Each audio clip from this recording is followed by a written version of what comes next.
Hello, I'm Deborah Melton Anderson, because there's a lot of Deborahs out there, Deborah Andersons. So I added my maiden name, which was Melton. I live in Columbus, Ohio, and I have always loved doing my art with fabric. Even as a child, I made dolls' clothes. I have always loved fabric. And I've used fabric in all different ways as I've grown up. Instead of taking home economics because I had made plenty of dirndl skirts, I was able to go to shop with the boys and work with wood, because I already knew how to sew. So I've always sewn, and over the years, I've learned different techniques and have employed many in my work. How I got started with liturgical textiles was by the minister at my church asking me to make something for a little shop we had in our church, selling all kinds of articles that were somehow related to the Christian religion. So I made a little banner for them, and then the minister said, I think you could make a banner for us. And so that's pretty much how it began. But the other thing that was so crucial was that about 5 years ago, before I started making liturgical textiles, a group of people, an architect, a Jewish congregant, a Christian and a Catholic church priest, and some other people decided to form the Liturgical Art Guild, because they saw that in so many churches and synagogues, I guess I should say temples, all the textiles were purchased from, in quote, houses where they were sort of generic in design, and they thought that artists should be employed to design the textiles for their religious ceremonies and that make them as though they were meant to be in that space and with that congregation, instead of going from church to church and seeing exactly the same kind of textile, same design textile. It should be specifically for an environment. So I started by making that banner for my own church. They started the guild, and we had shows every 2 years that were juried, and we got entries from actually all over the United States, but of course many from the central Ohio. area. Anyway, because of these shows, I began to be known for making textiles. And from that, my dear friend Judith said, I think you could make something for our synagogue, some Torah covers. And so I met with them, and I didn't know anything about what would be appropriate for the Torah covers. So I went to the library and got books out and just started thinking and designing in my head. And I had to learn everything, how the Torah cover was held. The Torah was held, and how the Torah covers were made, and there are different ways of making them. But when I met with the committee at the temple for these Torah covers, I brought a lot of fabrics with me, and we sat there and played with the fabrics because it's a collaborative opportunity. It's for the members of a congregation to meet with the artist, not have the artist say, this is what you need. You need to listen carefully to people from the temple or from the church and find out what they are interested in and what they're looking for. It's awful. You meet with a committee and they say, well, we don't know what we want. You're put in a terrible position. But my way of solving that was simply, I will come back with 3 ideas, 3 sketches, and then we'll talk about those. And then you will have a better idea what you want, and I will know what you're looking for. And then we'll go from there. And that did work, actually.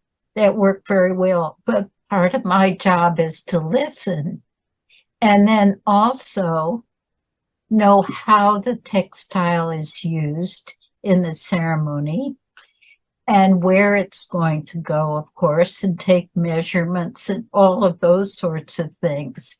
But it's you really need to talk with the people and make sure that they know that they're a part of the creation.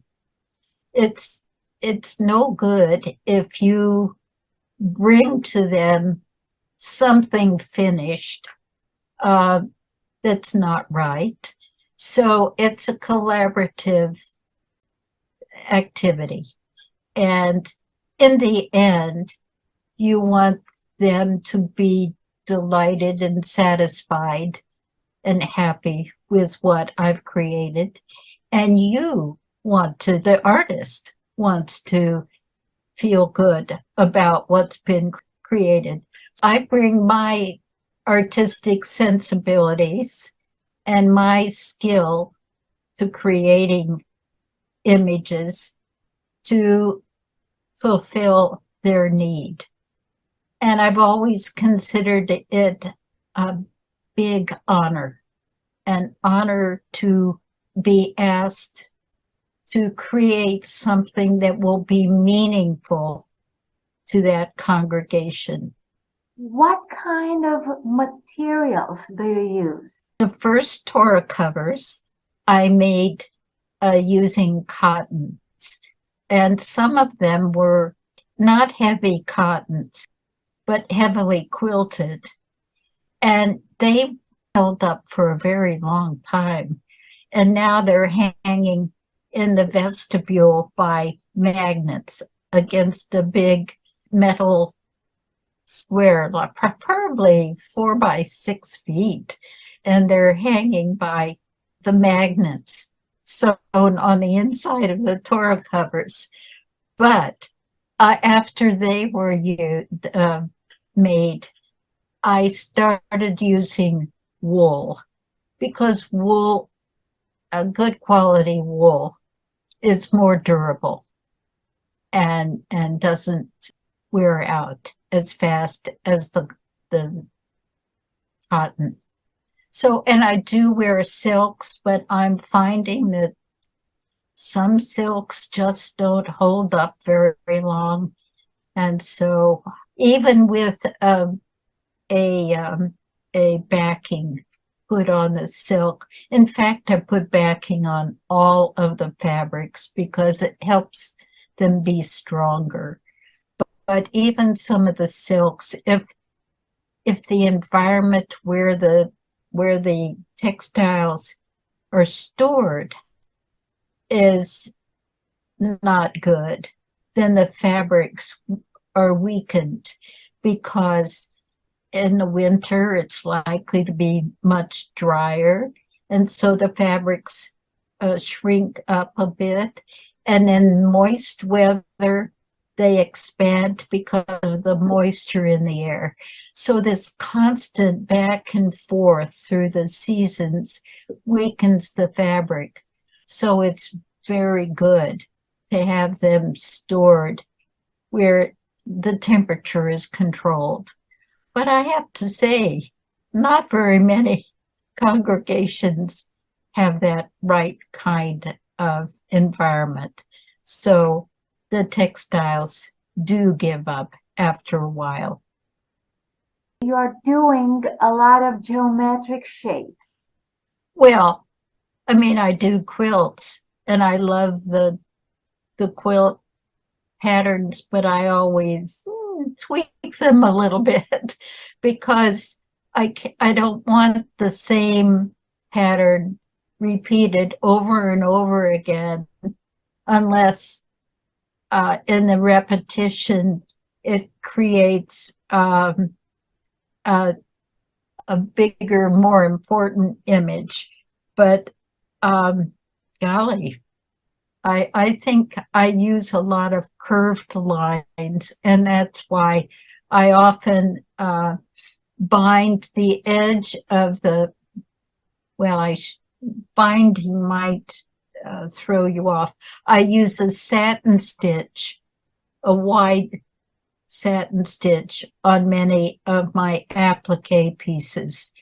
And that's probably the third or fourth stitch that it's stitched on the edge of a piece of fabric in the design, because usually it's a straight design.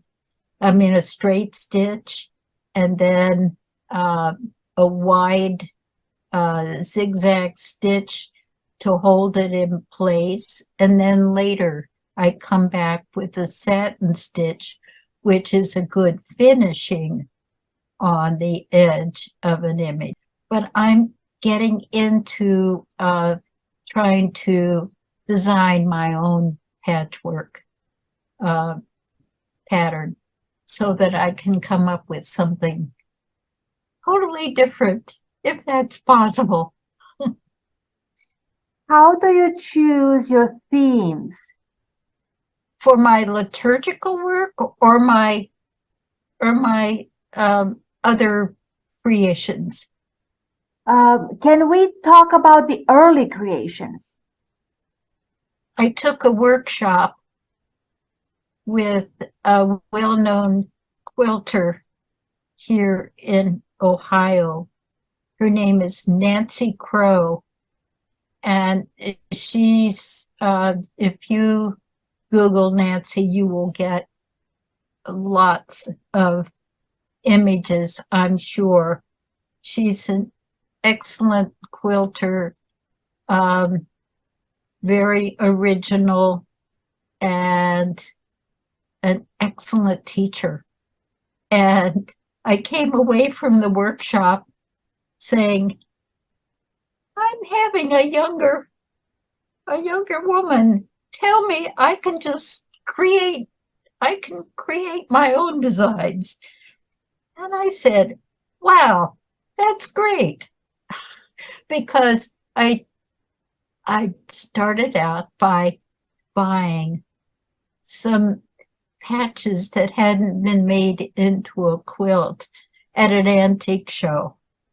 And I never put them together, but I sort of, that got me thinking about quilts. But when I was younger, I made a number of my own clothes. And then in college, I didn't do much. I didn't do any stitching. But when I went to graduate school to teach, I didn't ever teach in secondary schools. But later on, because Nancy Crow and a friend, Linda Fowler, created the Quilt Surface Design Symposium, and I'm not sure how old it is. It may be in its 40th year. I don't know. It's been going a really long time. Or maybe it's the 35th year. I don't know. That's not important. But I taught some of my techniques, and I will explain one of my techniques and how I'm able to get good curves in my work.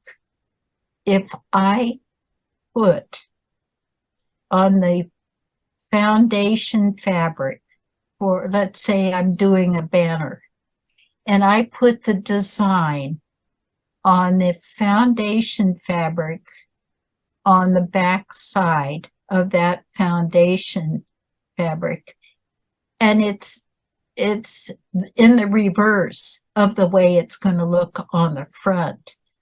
But then I add fabrics to the front. I base them on a big hunk of fabric, let's say, and then I stitch with a straight stitch following my design that's on the back, on the backing, on the back of the foundation fabric. I'll get this straight here. And then I turn it to the front and I clip away the excess fabric. And that way I follow my design, the design exactly. But I will back up. When I go to make my own pattern that way, or I go to a committee with the design, I have selected the fabrics and I put little fabric pieces, swatches, tiny swatches on each shape. And then that's how I know the placement of the different fabrics and colors and textures to put on the front of the finished piece. How did the work that you've done before, how is it reflected in what you're doing now in the liturgical work? Oh, I've done the liturgical work since the 70s, so golly, 50 years. No, I guess the first thing I did was in the 60s, the 1960s. But that's a while ago. So, and I've done commissions mostly for the congregations, the Christian, the Protestant, the Catholic, and the Jewish temples. And most of them have been in central Ohio. And it's been the word of mouth.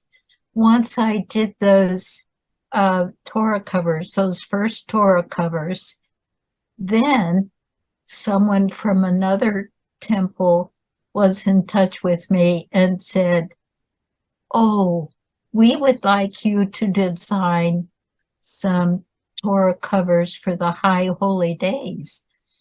And of course, I didn't know what the high holy days were.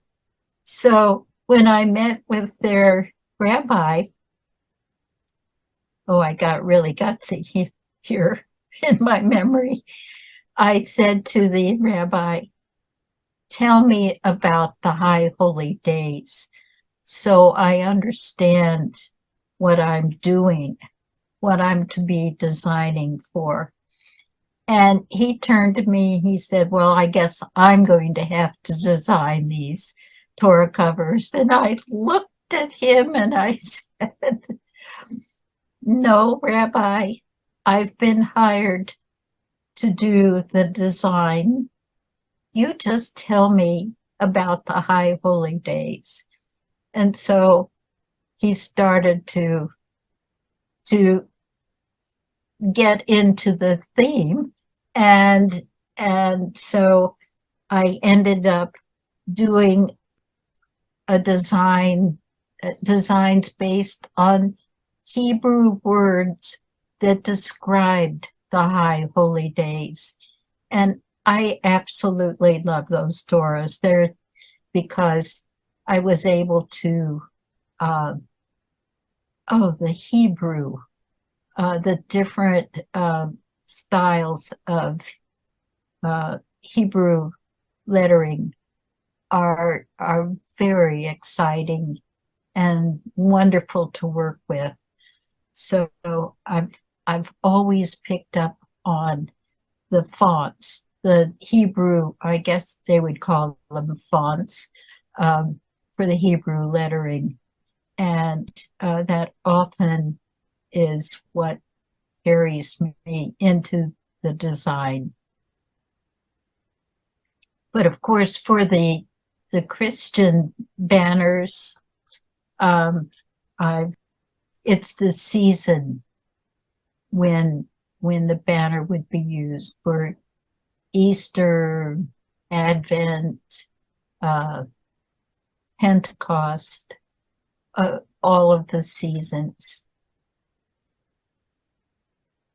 That's where I get the inspiration. And then sometimes I talk to the religious leader and listen to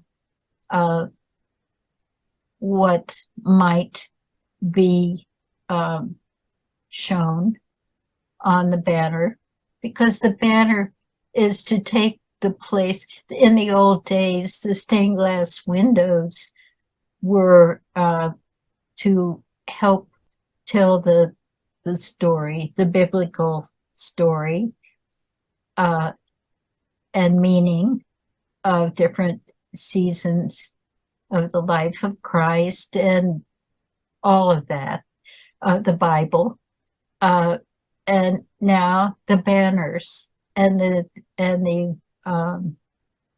liturgical textiles are also working with the windows that are in a special space, the environment.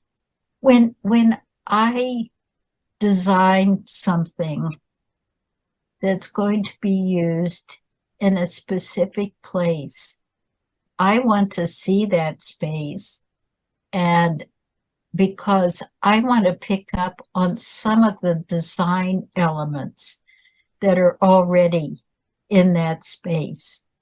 Are the arches rounded, or are they more of a Gothic style? Are there columns? Are there different patterns in that space? And try to pick up on those so that it's clear that that liturgical textile was meant to be in that space.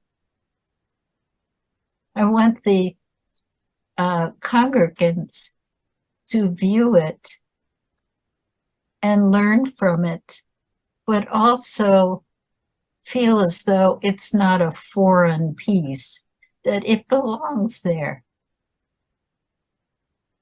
The palette in the liturgical artwork is different from the palette in your secular work. Yes, I like autumnal colors, pretty much. And so there's one banner I did use brown, but it was for communion, and I had golds and reds, and the brown was to relate to the wooden reredos in the chancel of the church. But generally, yes, there are colors connected with the liturgical seasons in the Christian church. And so I work with the color, because the color, but I don't use one flat color. If it's the green, the season when green is used, which I think is generally called ordinary time, which sounds so unreligious, but I use greens, but I use all kinds of greens, and I make them meld together. So what other greens might be used in that space, they will relate they will work well with what I create. So if they're reds, I use multiple shades of red. If they're golds, there usually are a number of different golds that I use.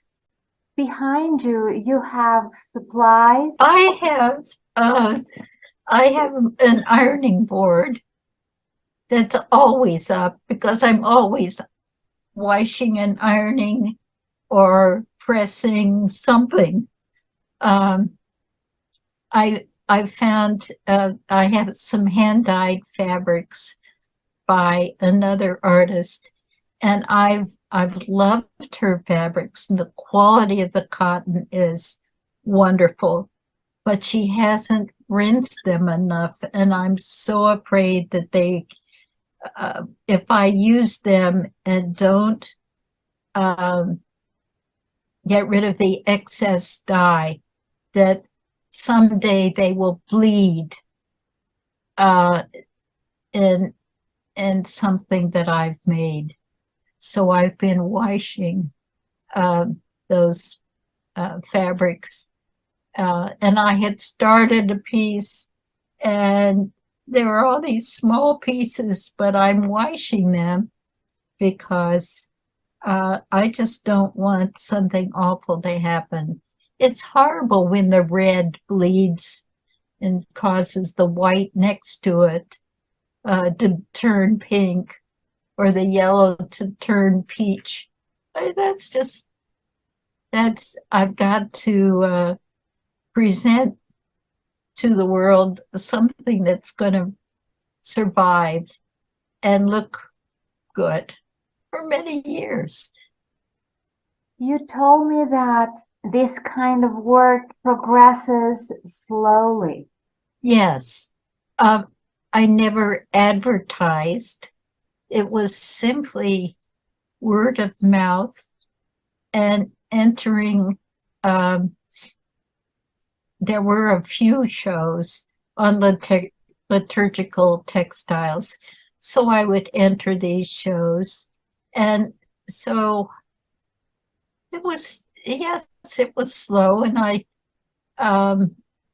I've been interested in so many other things that I always had enough liturgical work to do that I didn't want it to be hurried or too much pressure put on me, although I've been known to take my sewing machine to New Hampshire, and my banner or whatever it was I was working on, and work on it during vacation in New Hampshire. So so there was a little pressure, time pressure, but I I don't like the time pressure. But on the other hand, sometimes it helps me move a little faster. So there's a fine line there. In the past, you have obtained a Master's of Art in Teaching from Harvard University. Yes, I met my future husband who was going to law school at Harvard. And so I tried to find a teaching degree around Boston, and not a teaching degree. I tried to find a teaching job in the Boston area, and I was inexperienced, and they didn't hire me. I was not hired. So I never taught. After I married, I came to Columbus, Ohio, and worked at Ohio State University in their slides and prints room.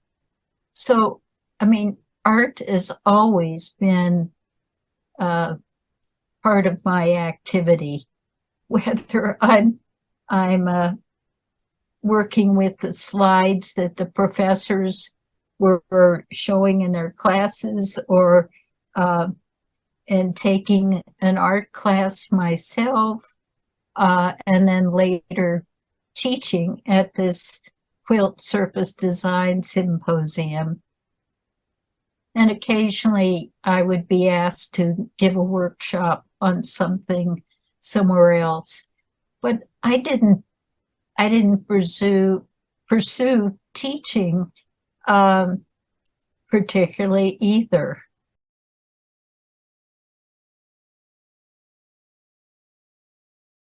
There was a public book being made around 1990 here in Columbus, and there were big pages for congregations, for communities, for different organizations.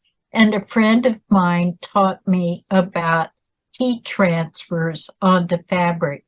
So I have a whole body of work that are heat transfers made from my own photographs.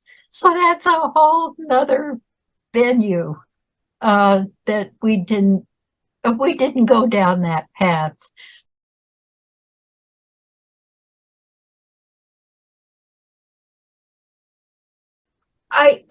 I don't know why I got interested, but the meter mail, well, I think it started with looking on envelopes at metered mail stamps. So there's stamps that aren't applied by Stickum. They are printed, and there are 4 sections. And I started looking at these light and dark dots. And then I started noticing the barcodes, and I found them to be interesting, and I wanted to translate that into fabric, the little squares and the little dots and all of that. So I don't know why that gets my interest, but I guess I think that the barcode is a starting point, and I could go, how can I do that with fabric and make it interesting in fabric, whether the fabric has a little bit of design in it or a little bit of pattern. And then another thing that was very instrumental in my designing was that I would go to antique shows and search out the textiles. And that was because my husband and I collected textiles, mostly Turkish rugs. But I was always looking at textile and wanted to know how they were made. So I went to an antique show and I was very discouraged. But I came around the corner and there was a strange textile that was about 5 by 6 feet. And it had all these little forms made with cloth, and they looked like miniature men's ties. So that long, slender tie that men to wear more than they do now. And it was covered with all of these little ties. And the story was that two women in North Carolina during the Depression in the States, so that's the 30s, 1930s, put this together. And they had made squares and rectangles with these little ties attached. And then they sewed them together. And what this textile was used for, I don't know. But I think it was used as a bed rug. So it might have been used under, on top of a mattress, but under someone who was sleeping. So they had warmth below them and above them. In other words, maybe the bed was very thin. Maybe it was just a board or a door with a little bit of fabric on it. And then someone laid down on that and then covered themselves. I have no idea. But this sparked a whole series of textiles that I made that were using these little ties. And several of them I just love. It's going to be hard to move them on. I've offered for sale and nobody's bought it, and I'm so glad.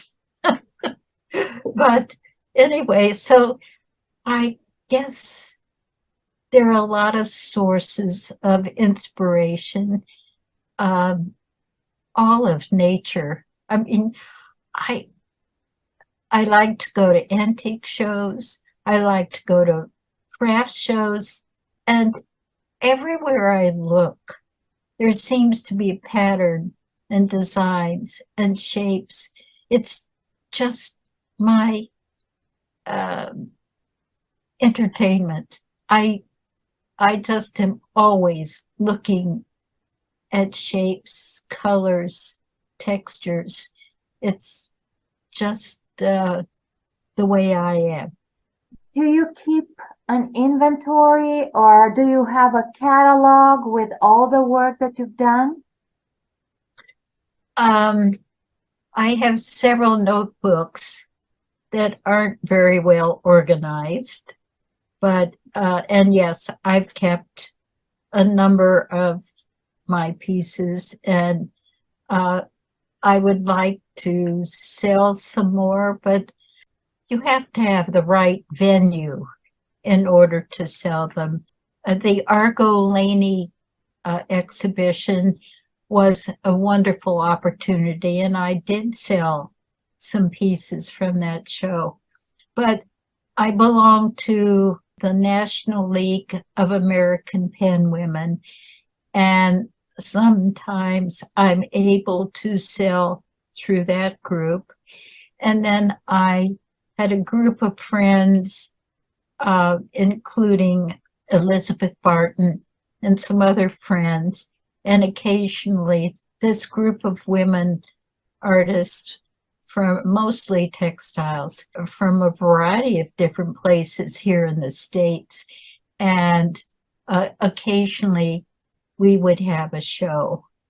So I guess you enter shows wherever you can find them, but at this point in my life, I'm less interested in entering shows and more wanting to just do my own work, create something that pleases me.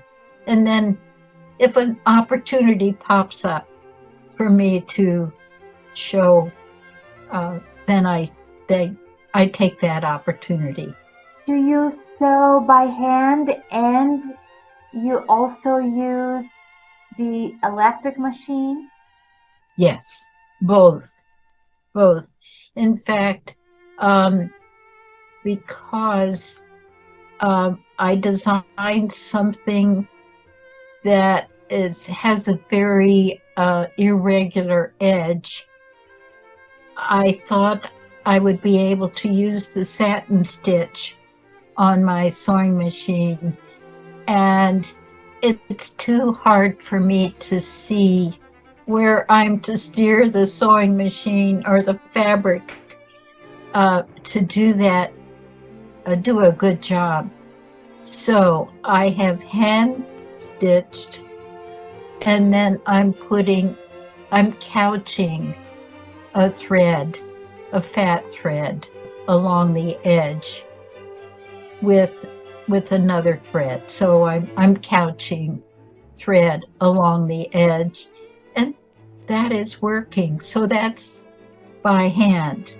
But if the satin stitch is used, it's going to be on a straight or a gently curved, not a very, very irregular edge, because it's just too hard for me to see that well. And I use my reading glasses when I'm at the sewing machine now. So it's part of just adapting to my changing eye situation. But and my sewing machine has been giving me problems too. I think maybe I've worn it out. It gets corrected to a point, and then I just can't make it work exactly the way I want it to. And I don't want to go out and buy a brand new machine.